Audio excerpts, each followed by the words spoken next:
I got the intro. Oh, okay. Hi, Bob. Hey guys, and welcome back to another video. We just saw Hotel Transylvania 3, and that definitely was a movie. It really was. It definitely was a film that we saw in theaters. Right. I had seen both of the other two ones at least once each. You hadn't seen either of them, right? I saw the second half of the first one, at least. To recap the series, in my opinion on the series so far, I thought that the first one, I went into it not thinking it was going to be good at all, and then I was like, oh, this is surprisingly good. I've actually gone out of my way to say before that I think it's Adam Sandler's best movie, honestly. And then the second one, I didn't want to see at all, but I was helping babysit, and then I was like, oh, this actually wasn't terrible either. So I thought maybe this would, despite the trailer, actually impress me a little bit, and it didn't. It just didn't. These are definitely the only Adam Sandler movies I will see new. Yeah, that's for sure. If you had issues with the first two, this isn't gonna fix any of those issues. Even though I enjoyed the first two, I did have some issues with them, and they were magnified in this. Aside from the good moments of comedy in the first two, there was some really just dumb writing in there. Like, it's really dumbed down, really kiddie. Like, oh, you have to have the dance party, and you have to have all of this other just flashy, empty screen time. And this movie magnified that. We had multiple dance parties. We had a lot of physical humor. It's animated, but it's like physical humor comedy. A lot of like sight gags that just didn't land at all. I was sitting there going like, I understand the phrase like landing a joke now, because you're sitting there and a joke's being told and then silence follows and you're waiting for an impact and no impact came. I still feel like 5 or 6 year old me would have laughed at all of those jokes. Yeah, but Yeah, not at this age. no. There was a couple of decent jokes spread out through this film. Plot, guessed that pretty quickly. Yeah. Yeah, it wasn't really masked at all. It was just there. Yeah. There was definitely moments in this movie, like certain jokes in this movie that happened that you're like, oh, there's the writers from the previous two movies. Like, they were actually really good jokes snuck in there, like maybe a total of 5 times throughout the entire movie, where I was like, that was actually really funny. I thought the dog was funny, especially when we found out the dog could speak. Yeah, did this dog talk before? Did this dog have the ability to talk before? Because I feel like the dog can only say, hi, Bob. I think they only trained it to say, hi, Bob. Hi, Bob. I think Dracula and his family were probably the best. I mean, Yeah. They all seem to mesh very well together. Regardless of if you've seen the other two ones, like the chemistry that they already had continued on through this, so that helped it a lot. You just at least were partially invested in the characters. So yeah, it's just your really basic plot. Like, nothing really happens that throws you for a loop. So if you really didn't care for the first two, then you're not going to care for this. But if you really do love the first two, there's a good chance you'll enjoy this too. It's just definitely a step down from the previous two. I can definitely say if I didn't watch it for this review, I probably would never have seen this movie. Yeah. And unless I have a small kid with me, I will never see this movie again. I don't know that I would show this to a small kid. Basically, that's all that we have to say about it other than spoilers. So if you haven't seen it yet, or if you care about spoilers, I don't know why you would. You can stop here and make sure you leave a like and share it though. And we're going to talk about the spoilers in this this massive plot twist that we've got coming up. So, Oh yeah. Stay tuned. just you wait. Okay. These aren't really spoilers, but I wanted to save like some of the best jokes from this movie. If you didn't want to hear them, if you didn't want them spoiled, we could talk about some of the actually really good jokes.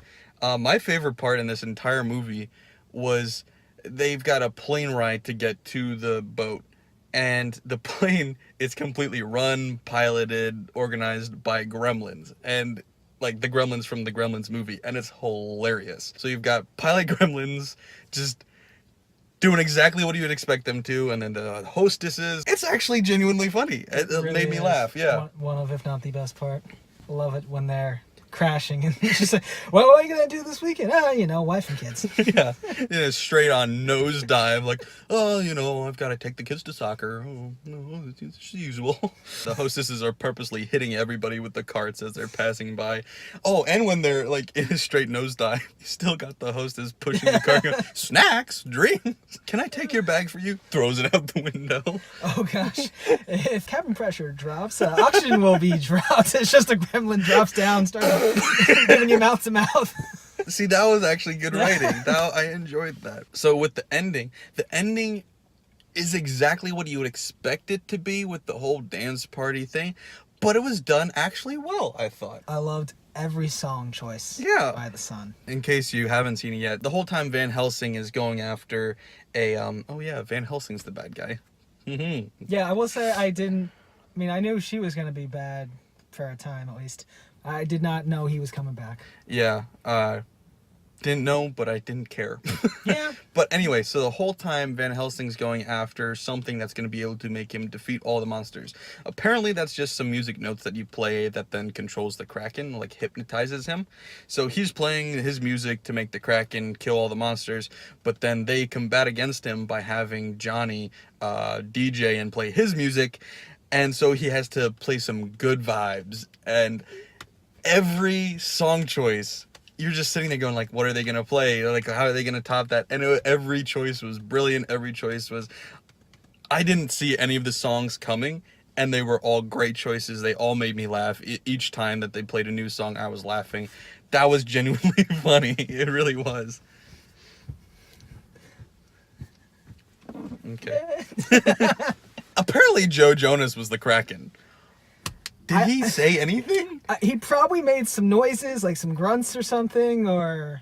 I don't know. I don't remember him saying anything. He probably had a song or two. I don't remember him saying anything, and I'm not going to rewatch it to find out. If you've seen it and you can comment and let me know, because I'm not going to go Google Joe Jonas Kraken quotes. I don't think I'm going to find anything. I enjoyed Dracula saving the captain from dying repeatedly. It was decently choreographed and somewhat funny, yeah. Actually. Yeah, somewhat funny. Him getting hit with arrows and snakes biting him and dancing with them. Yeah. The problem with this movie is it was over reliant on like sight gags, slapstick, like people doing funny movements and stuff. But in order for like that to be funny, you need comedic timing. Like it has to be like on time to make it funny. And two, it has to have like a base in reality. Like having a person step on a rake and them hit themselves in the face, that's funny because it's a person, it's got impact to it. But like the problem with these characters is they're like so obviously not real. Like they have no like weight to them, the animation style. Yeah. So seeing them dance, seeing them slip and fall, seeing them do anything, really, it's not as funny as if you were seeing somebody do it. It's just, it feels empty and kind of like shallow, Man, all the humans in this were way too athletic. Yeah, and that's how the whole thing is like, oh, Dracula can fly. Well, yeah, apparently so can freaking everybody. His powers are pretty great, though. Hypnotizing people. It seems like he can transform into anything, apparently. He was a mouse. Since and a when? bat. I thought he was just a bat. Since when can he transform into a wolf? And mice. Apparently Erica's freaking Tarzan. Yeah. Just riding all around. Oh, zing. Oh yeah, singing. Zing! They don't explain what that is until at least halfway through the movie. And when they first say it, like, it honestly, like, it's used in the context of Tinder. They're like, oh, you can zing on your phone now. So I'm like, oh, okay. They're using, like, a word so that they don't have to say anything too adult. And then they start using it in other sentences, and you're like, hold on, what are you talking about? They're like, he just zinged right now. He's zinging. Like, he just zinged when he saw her. I'm like, what? Oh my gosh. What is he doing? Does he need a change? If they hadn't explained it, that last scene of zinging would have been really, really wrong. The kid's trying to zing. Oh God. I'm too young to sing. It was just so awkward until they explained it. They're like, oh yeah, it's love at first sight. Like, you could have just said that. It was shown in the trailer too, but like, I feel like a big sign that the writing had gone down was like, you can tell when an Adam Sandler movie is good by the lack of dumb noises he makes, the lack of gibberish that he uses, is usually a sign that the script is good and they don't just go, hey, Adam Sandler, be funny. And he goes, I do be dead. It was even in the trailer. You saw him doing his gibberish thing. I do be dead. And it's like, listen, that Transylvania is a hard language to get. And then didn't. oh God. I hope my battery didn't just die. That would suck.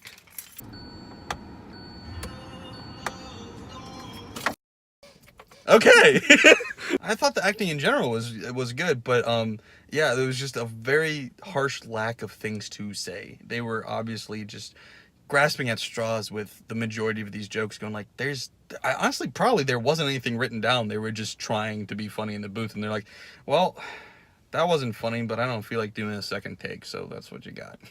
That's what it felt like. They've got Mel Brooks. He's a comedic legend, like one of, if not, in my opinion, he's the greatest comedy director of all time, one of the greatest comedic writers of all time, one of the greatest comedic actors, all of that.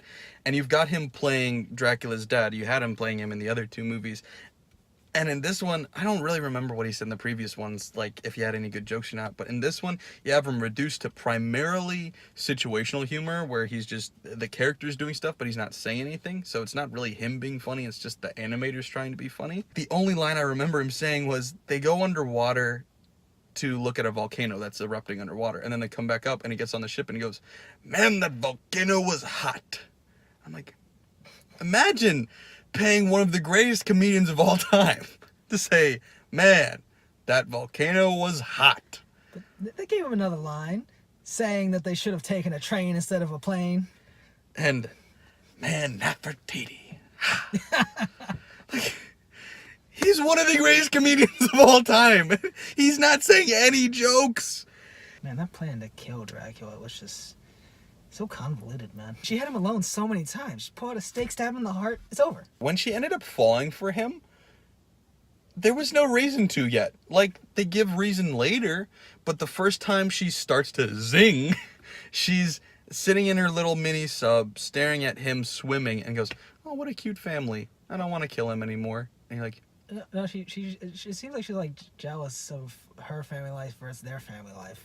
So what she's got is this obsessive great grandfather. But I didn't feel like there was any real reason to not want to kill him yet. They had the typical conversation over dinner like later, where then they find out, oh, we have stuff in common. But like the first time she went, oh, I don't want to kill him, nothing happened. You know, another thing about this film is that daughter, she suspects the captain way too early of trying to kill him. Disliking him, yeah, but trying to kill him. She starts out going like, oh, I don't trust her. Like, oh, there's something weird about her. And then later she's like, I know she's trying to kill him. I'm like, why? I mean, I understood her disliking her when she thought, oh, somebody else is trying to replace my dead mother. That makes a lot of sense.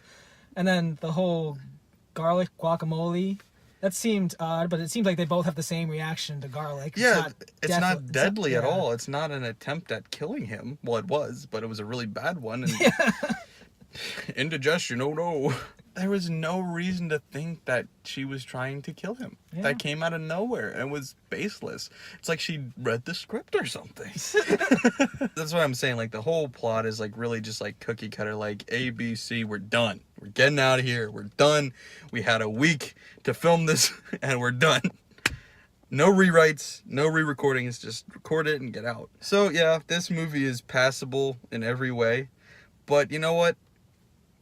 If you want to pass some time, this isn't the worst way to do it. It's not the best way either. Listen, for $6, it was enjoyable. Yeah. Yes. But only for $6. Yeah. Yeah, that's our thoughts on it. If you have any thoughts, or if you want us to review something else, then just, comment below. Don't forget to like, share, and subscribe. Thanks, guys.